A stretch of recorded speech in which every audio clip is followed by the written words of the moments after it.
মুসা আলাইহিস সালামের জামানায় একজন লোক ছিলেন যার নাম হলো কারুন। কি নাম ছিল? কারুনের নাম শুনছেন আপনারা?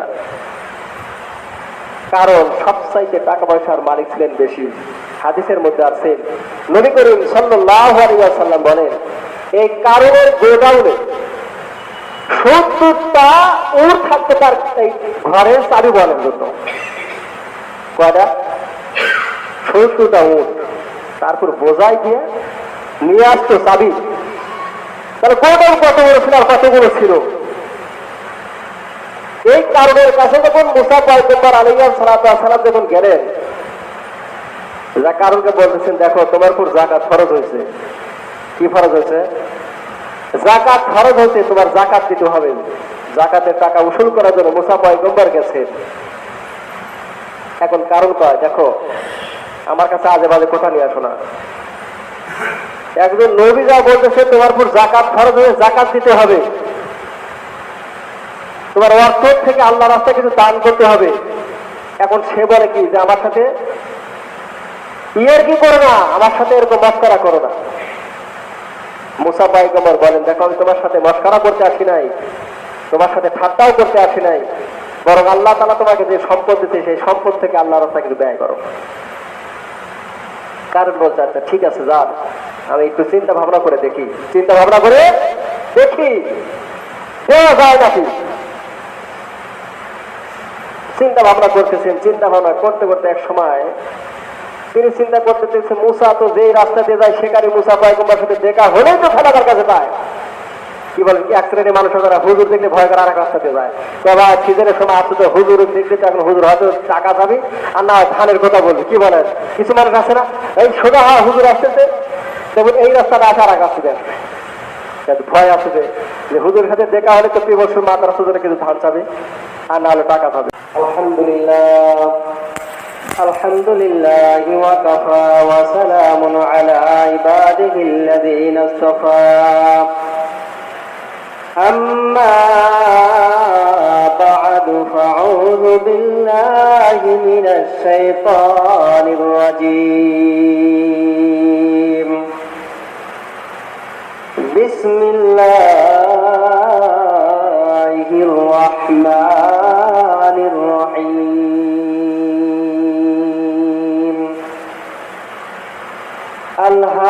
আলহাকুমুত তাকাসুর হাত্তা যুরতুমুল মাকাবির। কাল্লা সাওফা তা'লামুনা সুম্মা কাল্লা সাওফা তা'লামুন।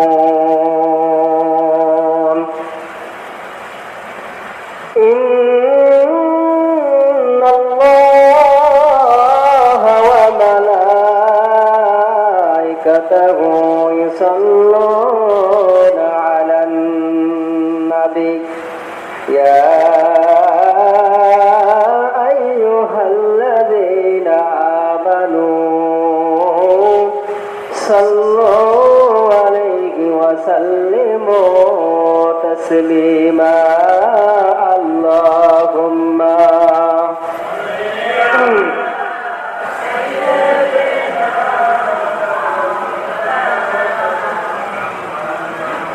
ওয়া আলা সাইয়্যিদিনা নবিয়ানা মুহাম্মদ রাসূলে খুদা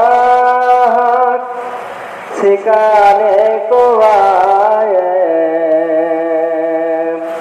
खुदा कहाए बताने को आए। अल्लाहुम्मा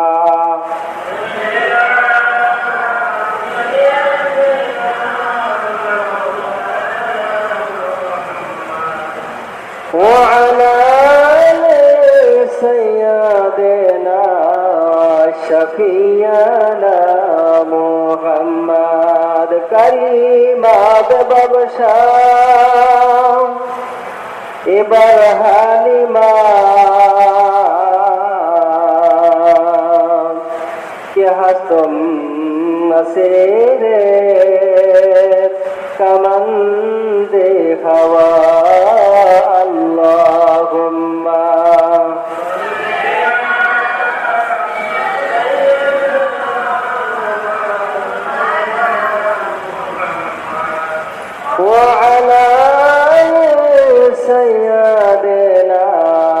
শফিয়ানা মোহাম্মদ পদে জানি ডাকাশিবে এহ বাড়ি ঘর সারিতে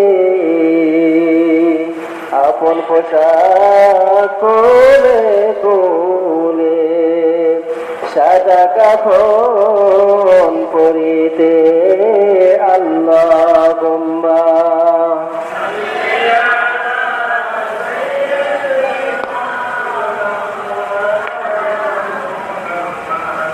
وعلى آل سيدنا رسولنا محمد আলহামদুলিল্লাহ আলহামদুলিল্লাহ আল্লাহ তাবারক তাআলা দরবারে লাখ কোটি শুকর যে আল্লাহ জাল্লা শানহু আমাদের জিলকত মাসে পবিত্র জুমার দিনে উপস্থিত হওয়ার মতো যে আল্লাহ জাল্লা শানহু আমাদের তৌফিক দান করলেন সে আল্লাহ পাকের শুকরিয়া আদায় করি আলহামদুলিল্লাহ।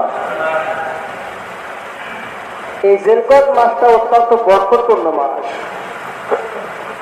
রাসূলুল্লাহ সাল্লাল্লাহু আলাইহি ওয়াসাল্লাম এই মাসে দুইবার উমরা করছেন। কয়বার উমরা করছেন? দুইবার উমরা করছেন। এই মাসটা অত্যন্ত ফজিলতপূর্ণ মাস। এই মাসটা আসিয়া আরো সুসংবাদ দিতেছেন। কি সুসংবাদ দিতেছেন? যাদেরকে আল্লাহ তাআলা টাকা পয়সা অর্থ সম্পদ দিয়েছেন তাদের জন্য হজ করা। কি বলেন? হজের সুসংবাদ দিতেছেন। হজ করলে কি হয়?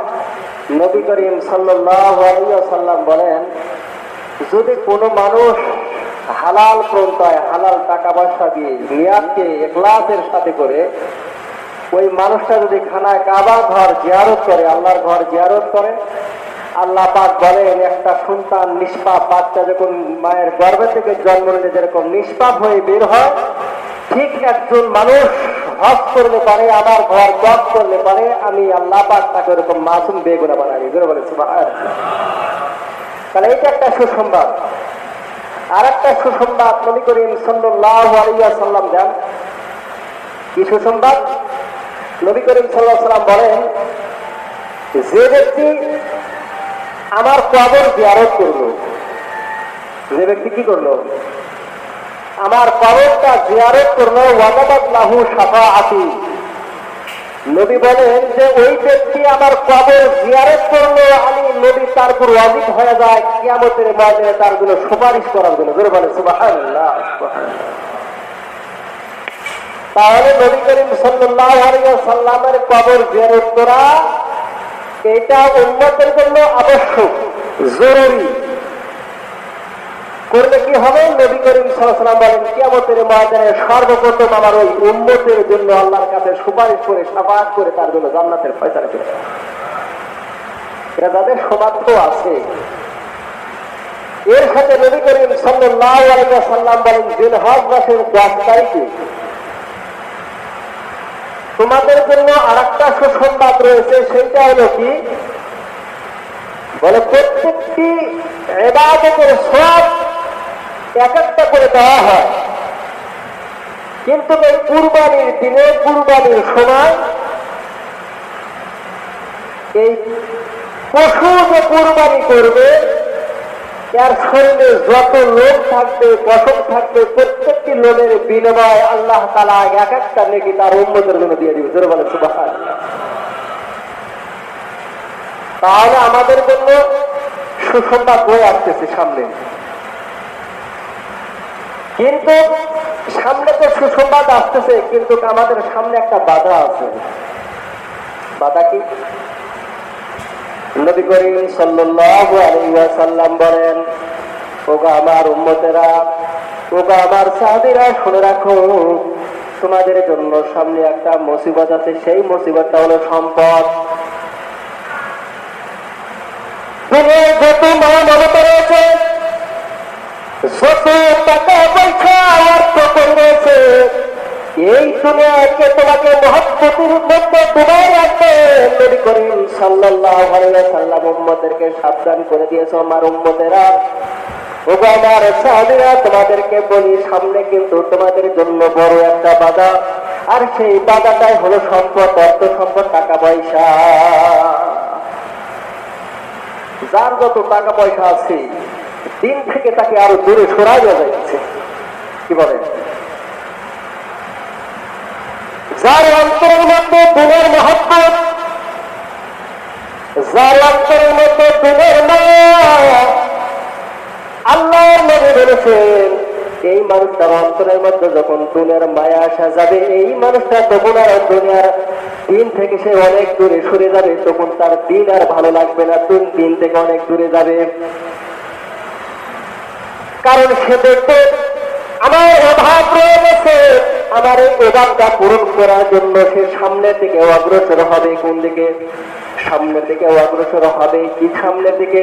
নবী বলেছেন যখন তার অর্থের দিকে তাকাইবে, আমার অর্থ কমায় যাইতেছে কমায় যাইতেছে কমায় যাইতেছে, তখন সে কি দেখবে?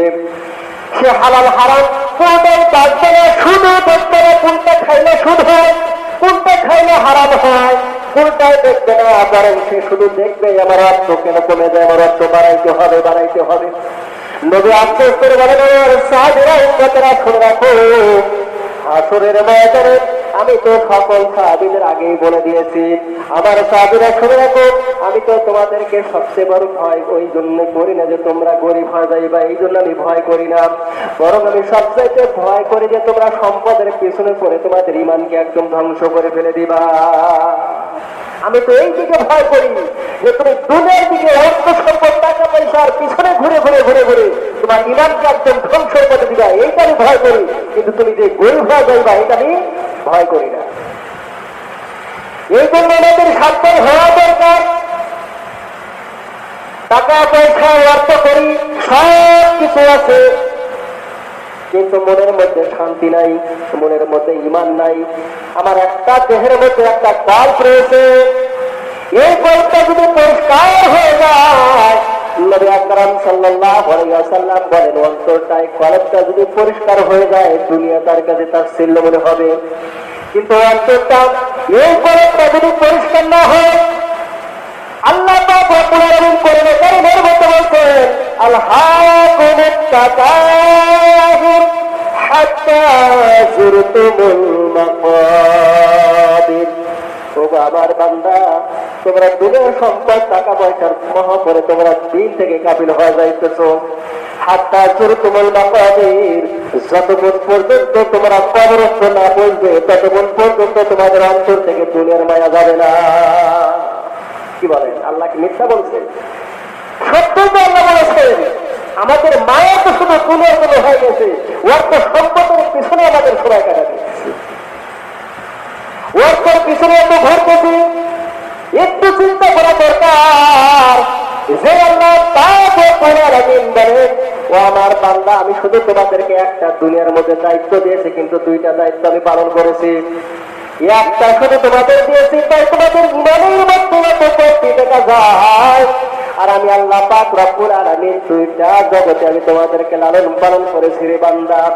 তোমাদের কোনো আমি দায়িত্ব দেই নাই, বরং আমি আল্লাহ পাক রব্বুল আলামিন তোমাদের কর্ম ছাড়া, তোমাদের কাম ছাড়া আমি আল্লাহ পাক রব্বুল আলামিন তোমাদেরকে লালন পালন করে দিয়েছি একটা হলো রুহুর জগতে। কি বলে?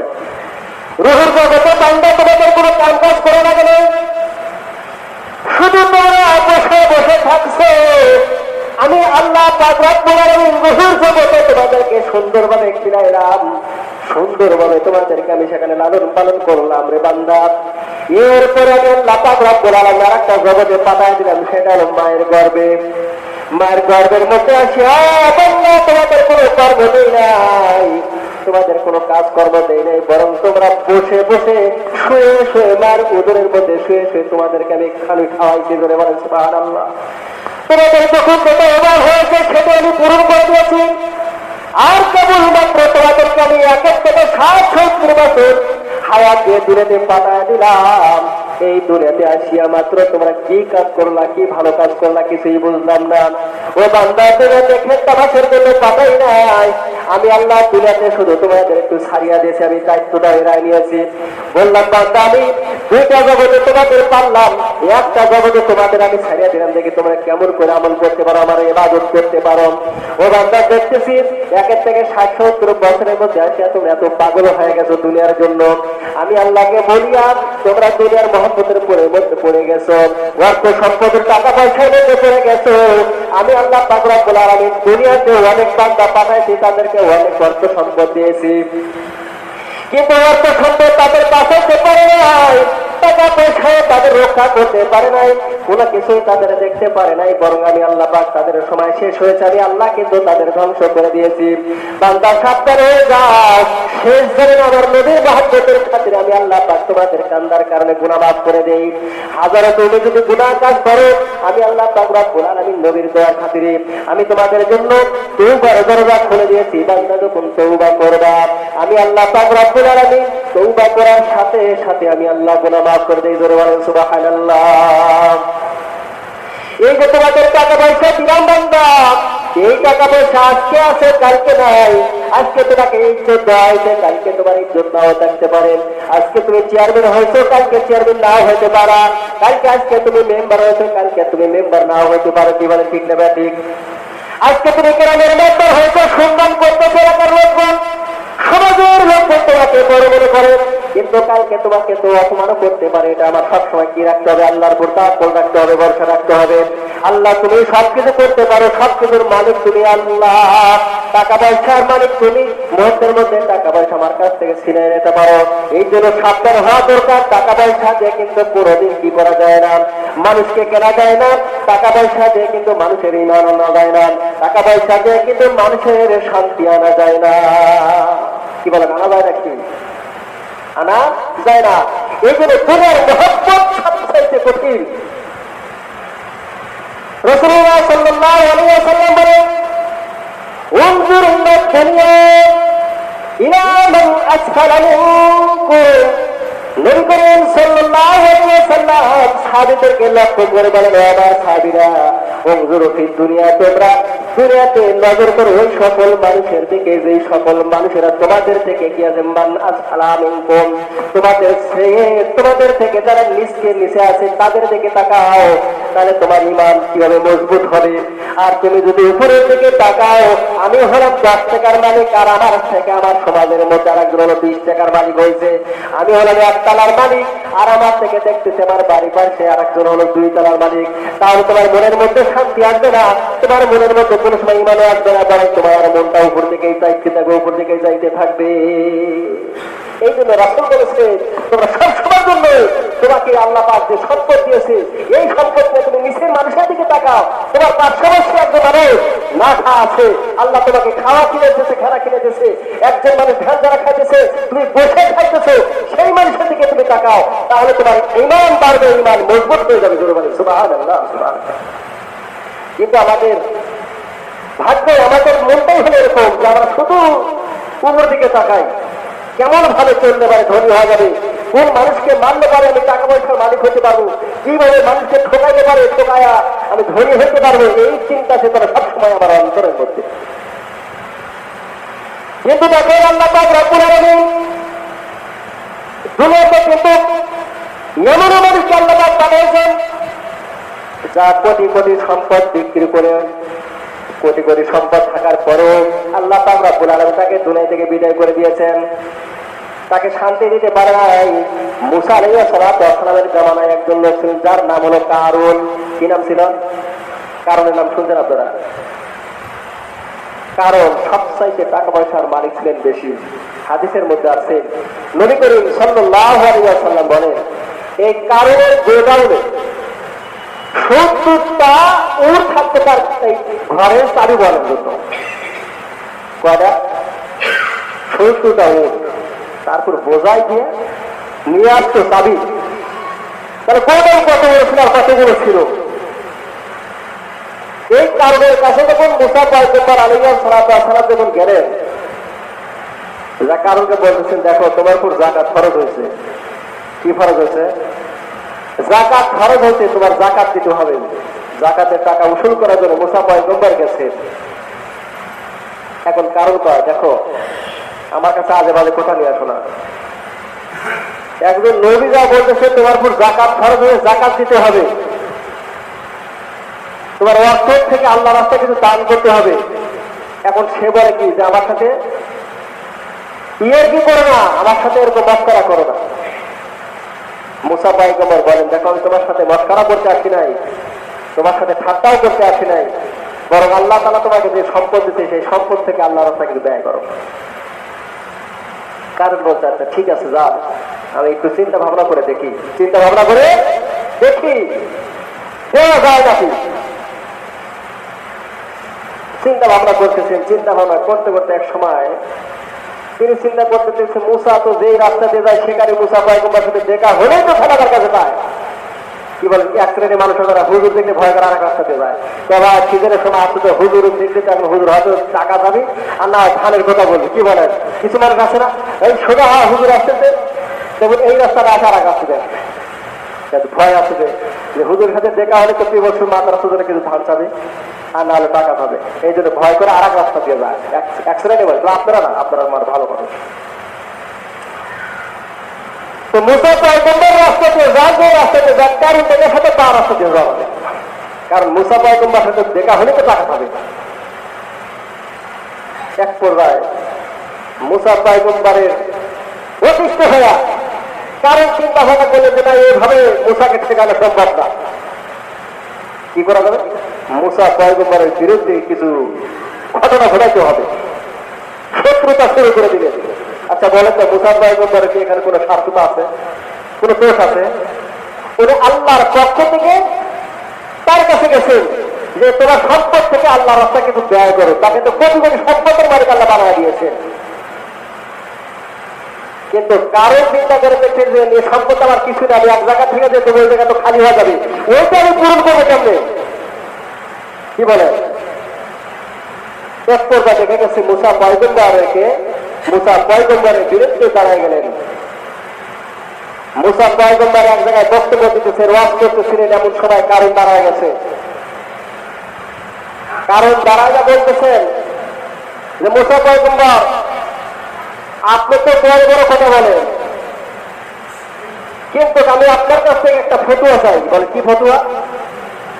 যে কোন মানুষ যদি কোন মহিলার সাথে জেনা করে, কি করে বলেন, কোন মানুষ যদি অবৈধভাবে কোন মেয়ের সাথে যদি অসম্পর্ক যদি জড়ে যায় তাহলে তার বিচার কি হওয়া দরকার? মুসা পয়গম্বর আলাইহিস সালাম জবাব দিতেছেন যে এই ঘটনা যেই ব্যক্তি ঘটাবে তাকে দুনিয়া থেকে বিদায় করে দেওয়া, শেষ করে দেওয়া। এখন কারণ কয় যে আপনি তো কথা বলতেছেন, ওয়াজ করতেছেন, দিনের জন্য তো ওয়াজ করতেছেন, কিন্তু আপনার পিছনে দিকে কি আপনি তাকায় দেখছেন? আপনার পিছনের দিকে কি আপনি কোনো সময় তাকায় দেখছেন? মুসা পয়গম্বর আশ্চর্য হয় যে আমার পিছন থেকে তাকা আমি কি দেখবো? কি বল, আমি তো দোষ তো করি নাই, আমি পিছনের দিকে তাকা কি করবো? একজন নবীর প্রতি ওয়াহিদ দিতেছে দেখেন। শেষ পর্যন্ত বলতেছে মুসা পয়গম্বর তুমি যতই পাবাগানি করো না কেন, যতই ঢাকার চেষ্টা করো না কেন, তুমি আজকে বাঁচতে পারবা না। কি বলে, অপরাধ কি ছিল মুসা পয়গম্বরের? অপরাধ তো একটাই ছিল, তুমি সঠিক কথা কেন বলো, দিনের কথা কেন তুমি বলো, অর্থ সম্পদ থেকে টাকা জাকাত থেকে তুমি কেন চাও? এটাই তো মুসা পয়গম্বরের দোষ। বলে মুসা পয়গম্বর ওই মহিলার সাথে, যে মহিলাটা জেনা করছে সেই মহিলার সাথে জেনার কাজটা আপনিই করেছেন। নাউজুবিল্লাহ বলেন। আচ্ছা আপনাদের কি বিশ্বাস একজন নবী একজন অবৈধ হবে একজন মেয়ের সাথে কি জেনার কাজ করতে পারে? কি বলে, পারে নাকি? আর ইমানের মধ্যে কোনো দুর্বলতা কিছুই বলা যাইতেছে না। একজন নবী হয়ে কখনোই সম্ভব না যে একজন মেয়ের সাথে অবৈধভাবে কাজ করা। মুসা পয়গম্বরকে বলে যে আপনি মহিলার সাথে জিনার কাজে লিপ্ত হয়ে গেছে। মুসা পয়গম্বর বলে এই মুখ সামলা কথা বলো। সব নবীর মধ্যে সবচেয়ে বেশি রাগী ছিলেন কোন নবী বলেন? মুসা পয়গম্বর। মুসা আলাইহিস সালামের যখন রাগ হইতেন টুপি ভেদ করে তার মাথার চুল দাঁড়ায় যেত, এত রাগ ছিলেন। মুসা পয়গম্বর বলে এই মুখ সাবধান করে কথা বলো, তোমার কোনো প্রমাণ আছে? বলে হ্যাঁ প্রমাণ নেই তো আসছি, প্রমাণ নেই তো আসছি। মেয়েকে দাঁড় করে দিয়েছে, মহিলাকে টাকা পয়সা দিয়ে ঠিক করে নিয়েছে, মহিলাকে দাঁড় করে দিয়েছে, মঞ্চের পুর মহিলা যাইতেছে। মুসা পয়গম্বর কয় কি আল্লাহকে সাহায্য করলেন, আল্লাহ আমি তো এই কাজের মধ্যে জড়িত ছিলাম না, কিন্তু মহিলাটা তো দেখতেছি আমার মঞ্চের দিকে উঠে আসতেছে, তাহলে মেয়ে যদি এই কথা যদি মুক্ত যদি বলে যে মুসা পয়গম্বর আমার সাথে অবৈধ লিপ্ত হয়েছিলেন, তাহলে আর বাঁচার উপায় আছে বলেন? মুসা পয়গম্বর আল্লাহর কাছে আর্জি করছে, আল্লাহ এর থেকে তুমি হেফাজত করিও। কবুল হয়ে গেছে। মহিলাটা মঞ্চে আছেন, কারণের দল বল যারা ছিল টাকা পয়সা দিয়ে, এখানে এক শ্রেণী মানুষ আছে টাকা পয়সাতে লোক কিনে, তো টাকা পয়সা দিয়া লোক ঠিক করে নিয়ে আসে, তারা তো হাসাহাসি করতেছে। আজকে মুসা পয়গম্বরের শিক্ষা দেওয়া যাবে। এই কারণের সাথে যাদের সম্পর্ক ছিল, অর্থ সম্পত্তি যাদের বেশি ছিল, তার কারণের সাথে মিল দিয়েছে। এনারা কথা ঠিক আজকে মুসা পয়গম্বর কাছে জাপ করে দিলে এবারে ঠিক করে দিলে জীবনে এরকম ভাবে আমাদের কাছে আসবে না। মুসা পয়গম্বরের মঞ্চে উঠে গেছে। মুসা পয়গম্বরের কাছে আসার পরে মুসা পয়গম্বর বলে, বলো তোমার সাথে আমি কি করছি সেটা তুমি জনগণের সামনে তুমি বলো। এখন জনগণের সম্মুখে মহিলাটা যারা বলতেছে, জনগণ তোমরা শোনো, আমি মুসা আলাইহিস সালামকে জীবনের চোখে কোনোদিন দেখি নাই। জনগণের সুবহানাল্লাহ। আমার চোখ দিয়ে মুসা পয়গম্বরকে জীবনেও দেখি নাই। আমার অনেক দিনের আকাঙ্ক্ষা ছিল, আমি আল্লাহ তাআলার কাছে আরজি করছিলাম, আল্লাহ আমার বাড়িতে অনেক দূরে যে তুমি বনি ইসরায়েলের মতো একজন বড় পয়গম্বর কথা হয়েছিল, আল্লাহ তার নাম হলো মুসা পয়গম্বর। আল্লাহ এই নবীকে দেখার মতো আমাকে, এই দুই নবীকে দেখার মতো আমাকে সৌভাগ্য করে দিও আল্লাহ। তো আমি তো কোনো পথ পাইতেছিলাম না, হঠাৎ করে এই লোকটা আমার কাছে যাওয়া করে বলে মুসা পয়গম্বরের তোমার দেখা সাক্ষাতের ব্যবস্থা করে দেওয়া হতে দেওয়া যাবে, তবে তোমাকে কিছু আমি টাকাও দেবো, অর্থও দেবো, কিন্তু তোমার একটা কথা বানাতে করতে বসতে হবে। কি কথা বলে? যে তুমি শুধু বলবা যে মুসা পয়গম্বর আমার সাথে অবৈধ লিপ্ত হয়েছিল, এই কথাটা শুধু তুমি বলবা, আর কিছু বলতে হবে না, তোমাকে আমি অর্থ সম্পদ অনেক দিয়ে দিব। আমিও চিন্তা করে দেখলাম এই সুযোগে যদি মুসা পয়গম্বরকে দেখা যায়, জোরে বলেন না সুবহানাল্লাহ, সুবহানাল্লাহ। সম্মানের মালিক কি বলেন? ইজ্জতের মালিক হলো আল্লাহ তাআলা। আমি অন্যায় করলে কেন মানুষের কাছে আমি দৌড়াবো? ভয় করবো কেন? আমি তো আল্লাহ তাআলাকে ভয় করবো যে আল্লাহ আমি তো অন্যায় কাজ করি নাই, আমি দুনিয়ার মানুষের কাছে কেন যাচ্ছি, মানবরের কাছে কেন যাচ্ছি, সুগলখোরের কাছে কেন যাচ্ছি, সুদখোরের কাছে দৌড়াতেছি, আমি অন্যায় করেছি, ওটা আল্লাহ তাআলা আমার দেখবে। জবান দ্বারা বলে দিতেছেন যে আল্লাহ মুসা পয়গম্বর সাথে আমি কোনোদিন অবৈধ কাজ করি নাই, মুসা পয়গম্বরকে দেখেই নাই। আল্লাহ তাআলার কাছে আরজি করছিলাম, আল্লাহ তাআলা আমাকে দেখার সৌভাগ্য করে দিয়েছেন। সকলে আপনারা বলে সুবহানাল্লাহ, সুবহানাল্লাহ। তাহলে কারণের আর বাঁচার উপায় আছে? যেখানে হাসছিল সেখানে এখন মন খন্ন। আমি কথাটা বলতেছিলাম যে হযরতে মুসা পয়গম্বর অত্যন্ত রাগান্বিত হয়ে গেলেন যে কারণ আমার সঙ্গে কেন বেয়াদবি করলো। আল্লাহ তাআলার কাছে আরজি করলেন, আল্লাহ একে শাস্তি দেওয়ার মতো আমাকে ক্ষমতা দাও, শক্তি দিয়ে দাও, আমি তাকে শাস্তি নিশ্চয়ই নিজে হাতে শাস্তি দিতে চাই। আল্লাহ পাক রব্বুল আলামিন হুকুম করে দিলেন, জমিন মুসা পয়গম্বর যা করতে বলে তুমি সেটাই করে নাও। জমিনকে অর্ডার দিয়ে দিলেন, মুসা পয়গম্বরকে জানাই দিলেন, মুসা পয়গম্বর জমিন তোমার পা বেকারি করে দিলাম, তোমার যেমনি ভাবে ইচ্ছা তেমনি ভাবে কারণের সাথে ব্যবহার করো। মুসা পয়গম্বর বলেন, জমিন আর তোমরা তুমি দুই টুকরা হয়ে যাও, এই কারণকে জমিনের নিচে তার সম্পদ সহ তাকে মাটির নিচে কাটতে দাও। মুসা পয়গম্বর দোয়া করার সাথে মাটি ফিরে কারণের হাতে পর্যন্ত গেছে, নিচের দিকে তার সম্পদও গেছে, সে হাতে পর্যন্ত কেড়ে গেছে। এরপরে পাওয়ার পর্যন্ত, দেখুন পাওয়ার পর্যন্ত গেছে। মুসা পয়গম্বরের কাছে কারণ বারবার কান্নাকারি করতেছিলেন যে কারণ মুসা পয়গম্বর আমি তোমার খোদার উপর ঈমান আনবো, তুমি আমাকে এর হাত থেকে বাঁচাও, আমি তোমার খোদার উপর ঈমান আনবো, আমি তোমার খোদার উপর ঈমান আনবো, তুমি আমাকে বাঁচাও। এখন একবার না দুইবার না শতবার কান্নাকাটি করছেন, কিন্তু মুসা পয়গম্বরের তো রাগ এসে গেছে, বুঝেন নাই? আমাদের দোয়ার নবীর মতো না তো, মুসা পয়গম্বরের রাগ আরো বেশি হইতেছে। যত ক্ষমা চাইতেছেন মুসা পয়গম্বরের রাগ আর তত বেশি হইতেছে। জানি কোনো অন্যায় করলে তোমাকে ভালো কাজের কথা বলছি আর তুমি আমার বিরুদ্ধে যাওয়ার আরো সমালোচনা শুরু করে দিয়েছো। শেষ পর্যন্ত যখন গলা পর্যন্ত মাটির নিচে দেবে গেছে, বলছে মুসা আমাকে বাঁচাও, আমাকে বাঁচাও, আমার অর্থ সম্পদ যা কিছু আছে সব আমি তোমার আল্লাহর হস্তে আমি বিলীন করে দেবো, আমি নিজে তোমার পরিবার আনবো। জোরে বলেন সুবহানাল্লাহ। কিন্তু মুসা পয়গম্বর একটু দয়ামা হইলেন না, একটু কি হলেন না, দয়ামা হইলেন না। শেষ পর্যন্ত তার অর্থ সম্পদ যা কিছু ছিল কাঁপতেছে, আজও পর্যন্ত কাঁপতেছে। অর্থ সময় কি হইতেছে? মাটির নিচে যাইতেছেন, আর যাইতেই থাকবেন, কিয়ামত পর্যন্ত যাইতে থাকবেন, চাপতেই থাকবেন।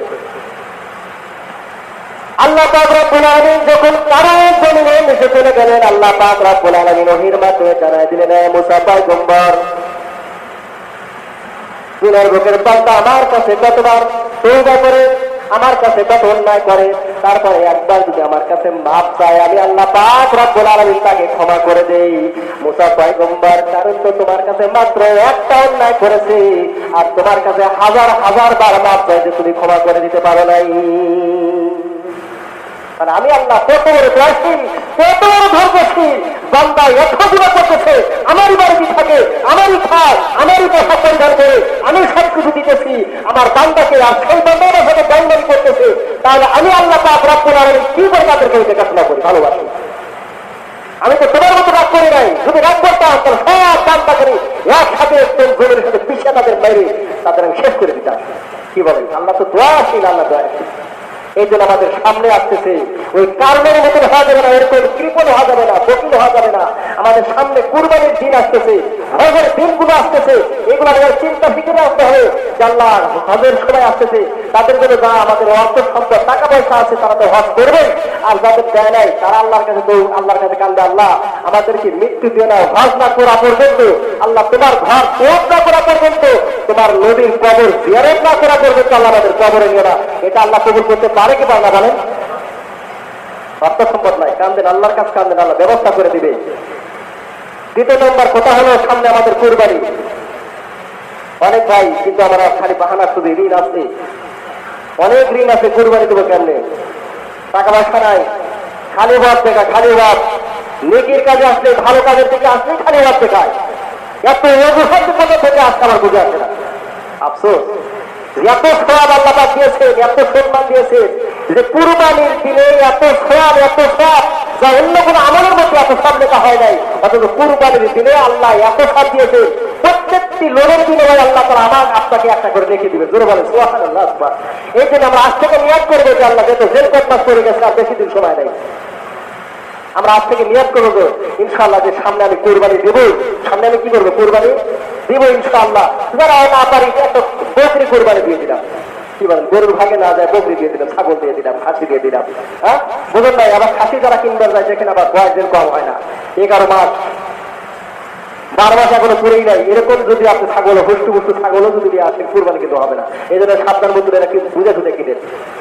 এত পরিপূর্ণ 1 বছর হতে হবে ছাগলের বেলা, ভেড়ার বেলা আলাদা। ওই 2-1 দিন 5-6 দিন কম বেশি হলে সমস্যা নেই, ভেড়া। কিন্তু ভেড়া তো আমার সবও কিন্তু বেশি, কিন্তু আমরা ভেড়া কুরবানি দিবার যায় না, কি বলেন? সরব করে এই ভেড়া মাঝে খায় নাকি, কি বলেন? হ্যাঁ, কিন্তু ভেড়ার কিন্তু যত লোক আছে, পশম আছে, এর মধ্যে সব বেশি। এই জন্য আমরা এই চেষ্টা করবো বেশি। আল্লাহ পাক রব্বুল আলামিন আমাদের সকলকে শরীর সুস্থভাবে এরকম ভাবে কুরবানির পশু পায়।